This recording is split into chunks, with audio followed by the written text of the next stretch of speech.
Je viens présenter mon livre. Ah bon, tu as écrit un livre, Josette? C'est sur ma vie et ça s'appelle Quand la vie bascule. Il y a seulement que 2 chapitres. Eh ben, lis-moi-le. Premier chapitre. J'ai vécu ma vie de façon convenable jusqu'au Covid.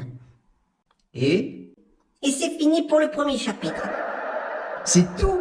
Ah ben écoute, ça va être compliqué pour faire un livre. Attends le 2e chapitre. Je décris ma vie pendant le Covid. Alors, ce fut une période extrêmement délicate pour moi et pour bon nombre de concitoyens. Il comptait le nombre de morts chaque soir à la télé, mais aussi le nombre de moutons vaccinés. Malgré cela, je ne trouvais pas le sommeil. Mes nuits étaient de plus en plus agitées. On était enfermés chez soi. Je ne comprenais plus rien. J'avais le QI d'un masque usagé virevoltant sur un trottoir sale un jour de grand vent.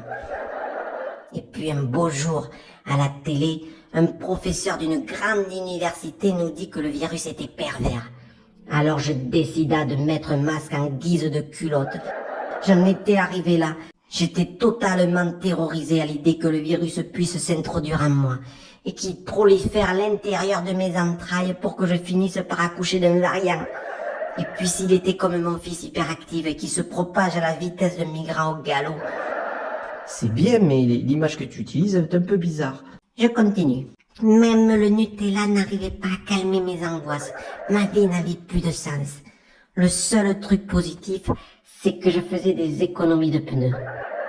T'as trouvé que ça de positif? Ouais. Puis je fis une découverte incroyable. J'appris que la peur, le stress font baisser notre système immunitaire et que notre système immunitaire est notre seul rempart face au Covid. Et puis l'impensable se produisit. Le président de la République lui-même a décidé de faire baisser le système immunitaire de toute la France d'un cran en annonçant que nous sommes en guerre. Nous sommes en guerre, qu'il a dit le monsieur. La peur me terrassait. Plus j'avais peur et plus mon système immunitaire s'effondrait. Il était si bas qu'il aurait pu trouver des migrants noyés dans les profondeurs de la mer Méditerranée.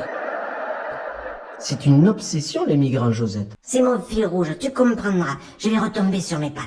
Bon, je continue. À chaque fois que j'allumais ma télé, je me demandais quelle nouvelle idée ces terroristes du système immunitaire ont pu trouver. Interdire les soins, ils l'ont fait. Enfermer les gens, ils l'ont fait. Compter les morts, ils l'ont fait. Interdire les parcs et jardins, ils l'ont fait. Interdire aux infirmières de travailler, ils l'ont fait, ils l'ont fait, ils l'ont fait, ils l'ont fait. Il ne manquait pas d'imagination. À côté Al-Qaïda, c'était Sabine Paturel. J'ai tout découpé une colo, à coups de grands couteaux dans le dos. J'ai tout démonté Alberto qui se cachait sous son bureau. Excusez-moi, je m'égare. Je reprends. Puis je vis encore à travers cette satanée télé, vers en faire encore plus fort en exhibant en plein hémicycle un jeune en train de mourir du Covid. Il venait d'inventer un nouveau genre, le porno sanitaire. En revanche, on ne l'a pas vu renouveler l'exploit quand il s'agit de jeunes foudroyés par les effets secondaires du vaccin. Ah, et les sacrés docteurs de plateau télé. Ils étaient comme un plateau de fromage. Il y en avait des durs, des mous, des crémeux, mais tous étaient que du fromage. Leur discours sentait le conflit d'intérêts, leur démonstration dégoulinée de mensonges. Il n'y avait plus aucune science car la peur avait envahi tout l'espace médiatique. C'est bien, Josette. Les enfants étaient décrits dans les pubs comme des assassins potentiels de grands-parents. Oui, on en était arrivé là. L'étape d'après aurait été de montrer ces mêmes grands-parents chevrotines à la main au cas où un petit-fils s'approcherait de trop près. Je compris bien plus tard qu'on ne combat pas la maladie, mais qu'on met de la santé. Comme on ne combat pas l'ombre, mais on met de la lumière. Waouh, Josette, dis donc, tu m'épates. Ce n'est pas de moi. Puis un beau jour, après le confinement, je finis enfin par sortir de mon terrier, tel un rat aveuglé par le soleil. Je ne me rappelais même plus de la forme des nuages, mais je finis par me rappeler que les nuages n'ont pas de forme. Et un soir de couvre-feu, je fis la connaissance du jeune Karim, un jeune migrant. Il me dit que dans son pays, ils ont plein de choses à régler et que malgré la pauvreté, l'insalubrité et le manque de structures médicales, il ne souffrait pas du Covid, car il se soignait avec d'anciens médicaments. Jeune migrant, lui dis-je, qu'est-ce que tu me racontes là?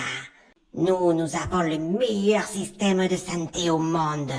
Nous sommes la France, tu entends? La France. Allez, Oust, tu dégages, je lui dis. On n'a pas besoin de complotistes. On a déjà notre quota. Tu n'es pas scientifique que je sache. Non? Alors si j'ai besoin de fabriquer un radeau, je t'appellerai. Et je lui fermai la porte au nez. Il ressonna et je lui dis, n'essaie pas d'avoir raison avec moi, petit migrant. Il me dit qu'il voulait seulement savoir combien je pouvais le payer s'il me fabriquait un radeau. Je compris qu'il avait faim. Allez, viens, je t'invite à manger. Mais après, tu me fabriques un radeau, hein. Et nous vécurent heureux et eurent beaucoup d'enfants migrants. Bon, la fin, c'est pas vrai, c'est juste pour finir que j'en avais marre de raconter ma vie, tu comprends?